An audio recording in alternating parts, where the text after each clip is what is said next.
Hello students, last lecture में हमने कोशिका वाला चैप्टर ख़त्म किया और आज मैं आपके सामने कुछ क्वेश्चन इस चैप्टर से डिस्कस कर रहा हूं कि किस तरह से क्वेश्चंस नीट एग्ज़ाम में पूछे जाते हैं।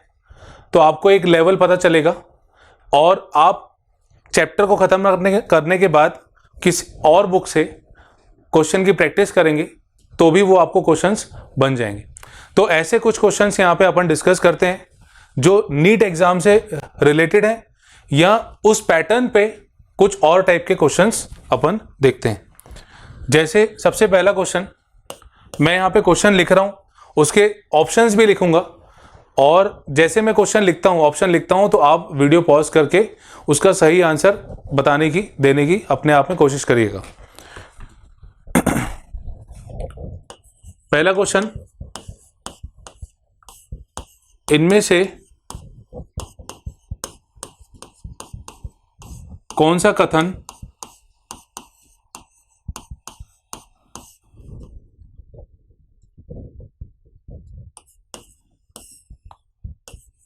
सूत्र कणिका के लिए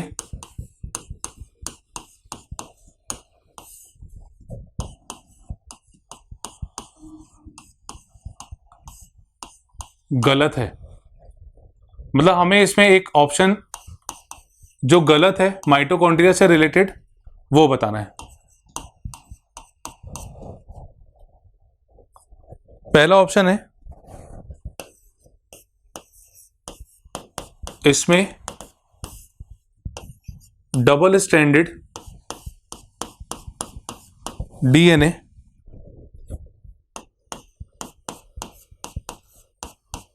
गोलाकार एवं राइबोसोम होते हैं।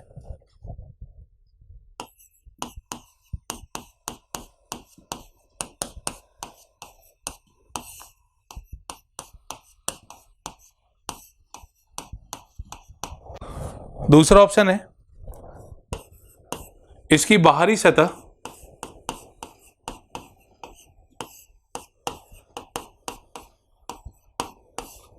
कार्बोहाइड्रेट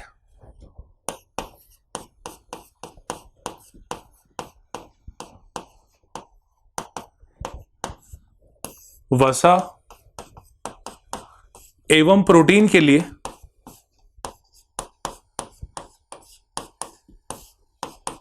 अधिक पारगम्य होती है।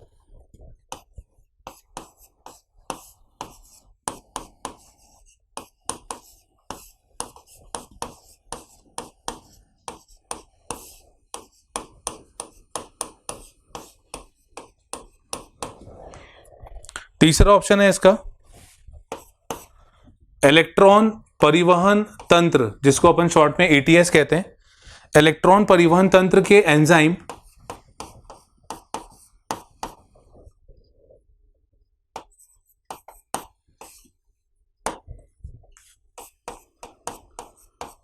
बाहरी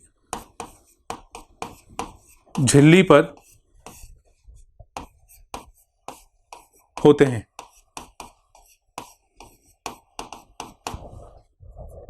चौथा,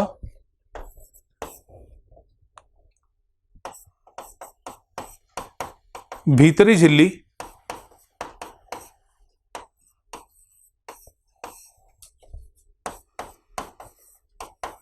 वलन के रूप में यानी फोल्डिंग्स के रूप में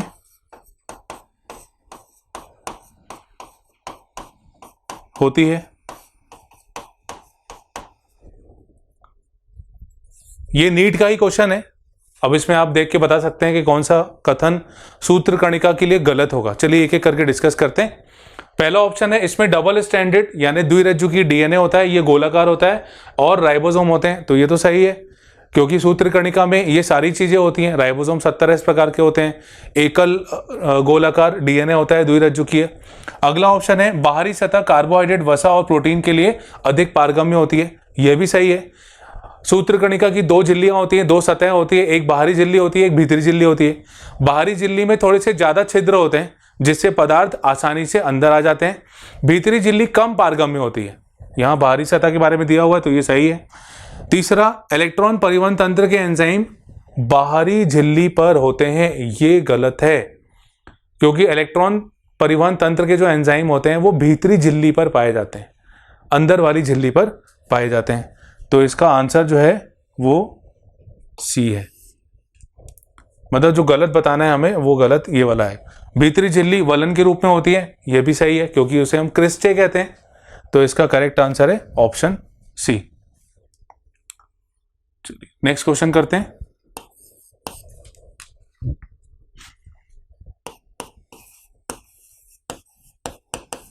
ओमनिस सेल्यूला ई सेल्यूला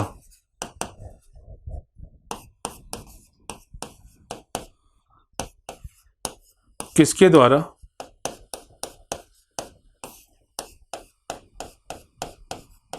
बताया गया?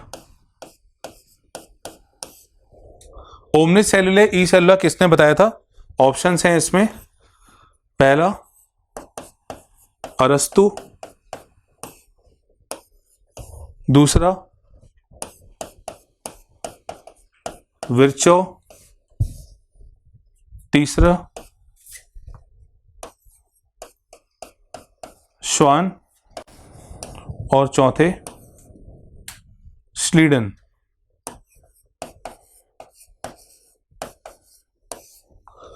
ओमनिस सेल्यूला इसका मतलब होता है कि कोशिकाएं, नई कोशिकाएं अपनी पूर्ववर्ती कोशिकाओं के विभाजन से बनती हैं।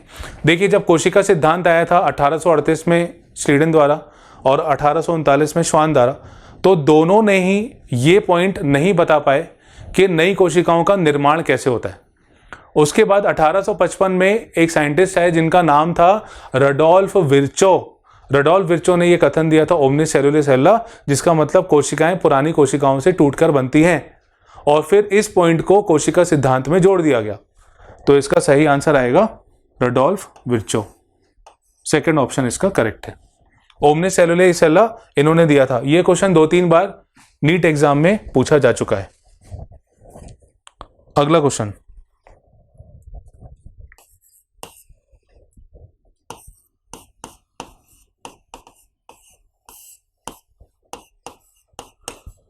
गोल्जी काय का कार्य है?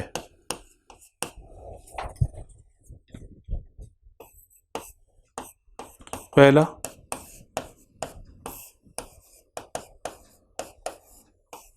वसीय अम्ल,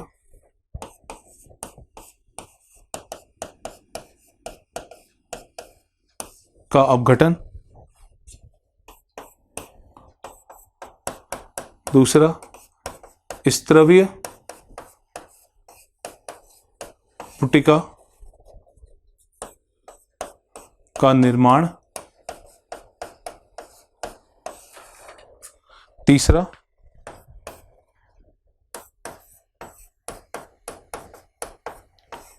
जीवाणु में श्वसन,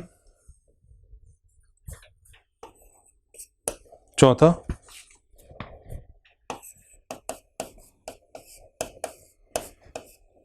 अमीनो अम्ल का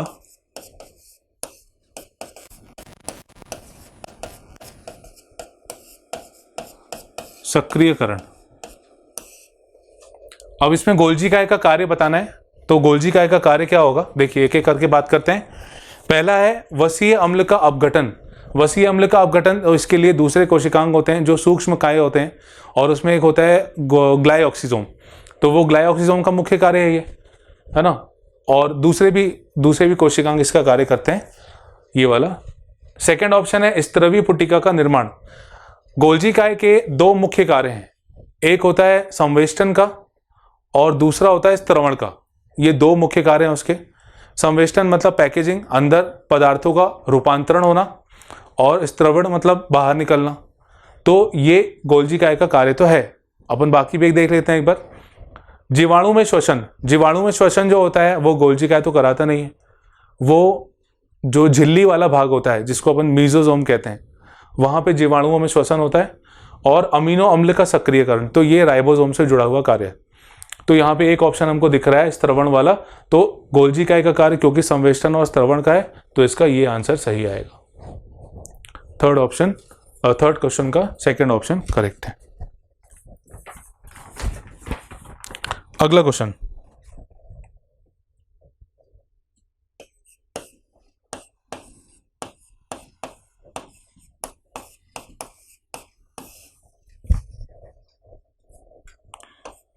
केंद्रिका के लिए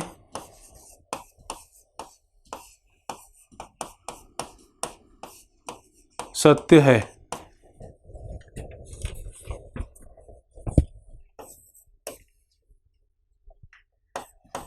पहला ऑप्शन, विभाजन करती कोशिकाओं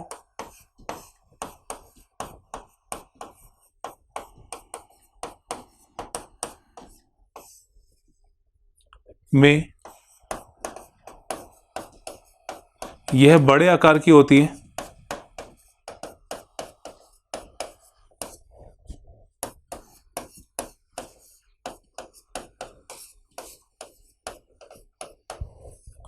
दूसरा, यह झिल्लीबद्ध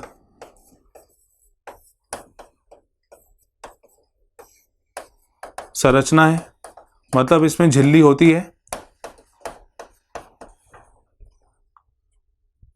तीसरा,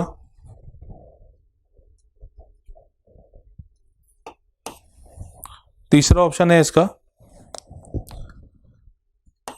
तर्कु तंतु के निर्माण में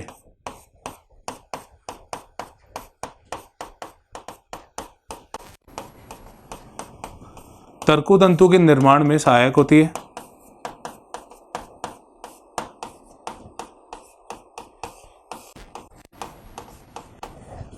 और चौथा, इसमें राइबोसोमल आरएनए का संश्लेषण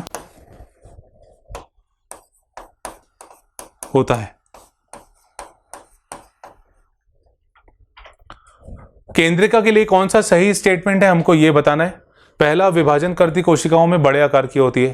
ठीक है, देखिए ऑप्शन को पढ़ने से हमें और भी चीजें क्लियर होती हैं, थोड़ा सा रिवाइज भी हो जाता है। तो जैसे पहले अगर बात करें कि जो कोशिकाएं विभाजन करती हैं, लगातार विभाजित होती रहती हैं, उसमें केंद्रिका जो होती है वो छोटे आकार की होती है, क्योंकि बड़ी केंद्रिका जो होती है वो प्रक्रिया को जटिल कर देती है, तो छोटे आकार की होती हैं। तो ये पहला ऑप्शन तो इसमें मैच नहीं करा कि बड़े आकार की होती है।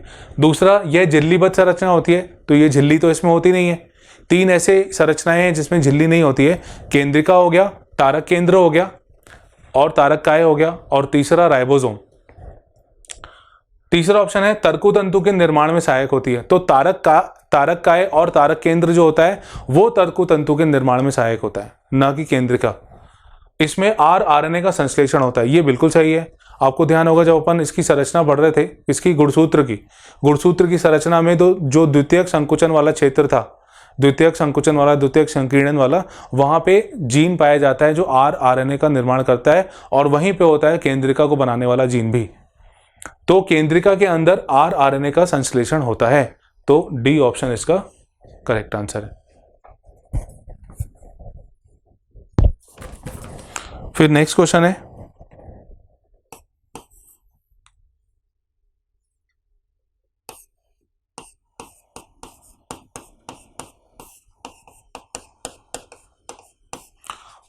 बहुत सारे राइबोसोम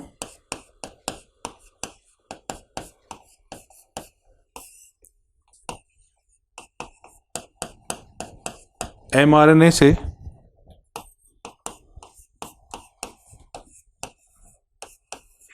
जुड़कर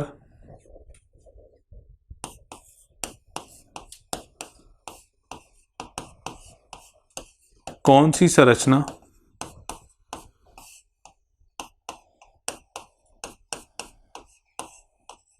बनाते हैं।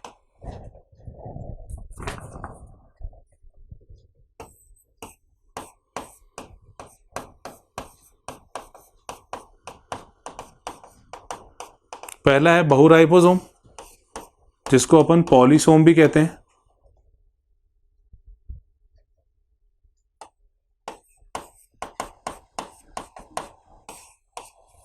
सेकंड ऑप्शन है इसका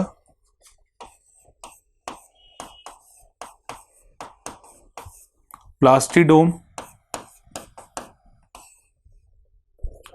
थर्ड ऑप्शन इसका है न्यूक्लियोसोम।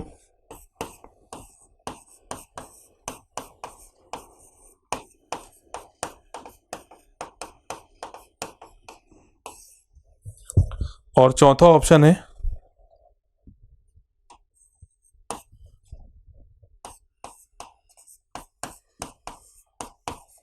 बहुकाय संरचनाएं।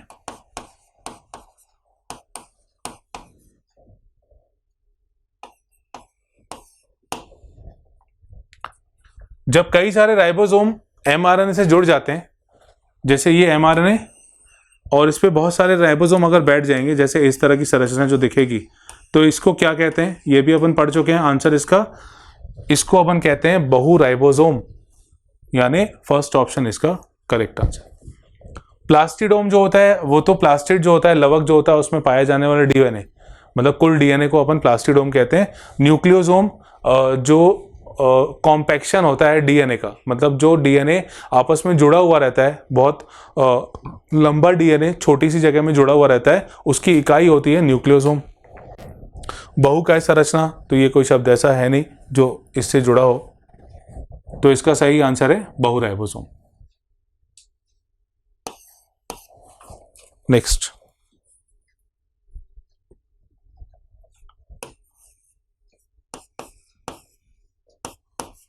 इनमें से कौन सा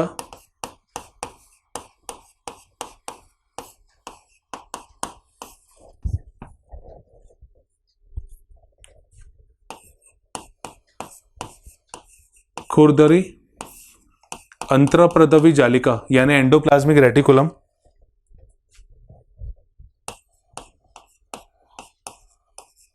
में नहीं होता?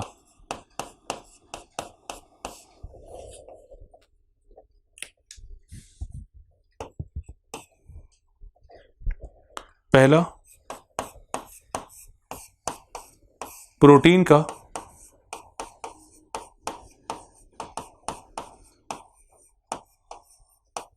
ग्लाइकोसाइलेशन,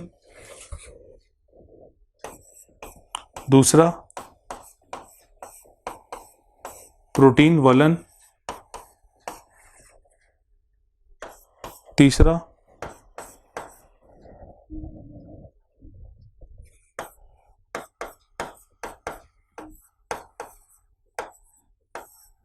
पेप्टाइड बंध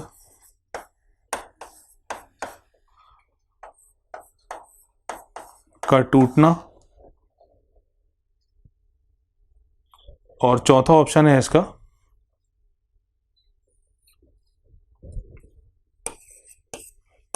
फॉस्फोलिपिड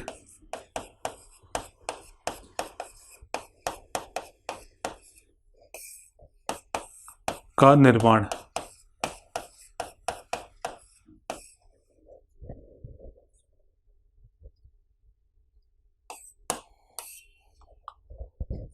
इनमें से कौन सा खुरदरी ईआर यानी रफ एंडोप्लाज्मिक रेटिकुलम का कार्य नहीं है? तो आरईआर, क्योंकि हमें पता है कि इसमें राइबोसोम जुड़े हुए रहते हैं और राइबोसोम का मुख्य कार्य होता है प्रोटीन का संश्लेषण, तो प्रोटीन वाली जो भी चीजें हैं वो सब तो ये करेगा, चाहे प्रोटीन बनाने का है या प्रोटीन को तोड़ना है या प्रोटीन को रूपांतरित करना है, वो सारे काम ईआर तो करेगा। अब बचा हुआ क्या है ये अपन देखते हैं। तो प्रोटीन ग्लाइकोसाइलेशन ये ईआर में होगा, प्रोटीन वलन भी ईआर में होगा, पेप्टाइड बंध वो भी प्रोटीन से जुड़ा हुआ रहता है तो वो भी होगा इसमें। फॉस्फोलिपिड का निर्माण इसमें नहीं होगा। फॉस्फोलिपिड बनाने का कार्य जो है वो चिकनी अंतःप्रदवी जालिका का होता है, तो यहां पे ये ऑप्शन इसका डी होगा, ये खुरदरा ईआर का कार्य नहीं है।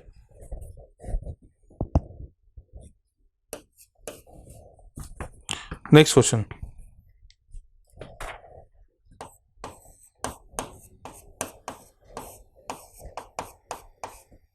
कौन सा कोशिकांग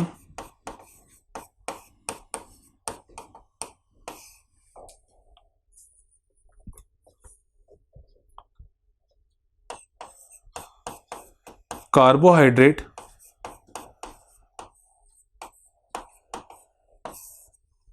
से एटीपी का निर्माण करता है।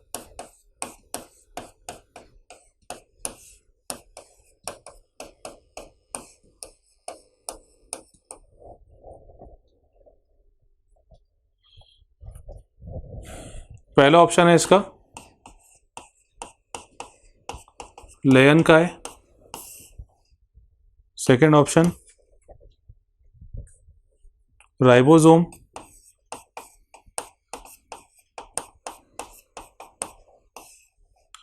तीसरा सूत्रकणिका।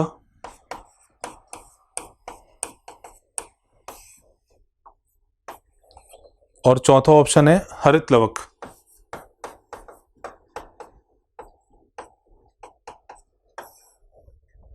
इसमें से कौन सा कोशिकांग कार्बोहाइड्रेट से एटीपी का निर्माण करता है?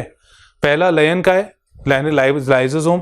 अब अपन को ये पता है कि इसमें जल अपघटकीय एंजाइम होते हैं, तो ये एटीपी का निर्माण तो नहीं करता, ये पाचन से, इसका कार्य जो है वो पाचन से जुड़ा हुआ है। राइबोसोम का कार्य प्रोटीन संश्लेषण से जुड़ा हुआ है। सूत्रकणिका एटीपी का निर्माण करती है, इसीलिए इसे कोशिका का शक्तिगृह कहते हैं। और हरित लवक स्टार्च या कार्बोहाइड्रेट का निर्माण करता है, तो इसका सही आंसर आएगा सूत्रकणिका। सूत्रकणिका क्योंकि एटीपी का निर्माण करती है, इसलिए इसे कोशिका का शक्तिगृह भी कहते हैं।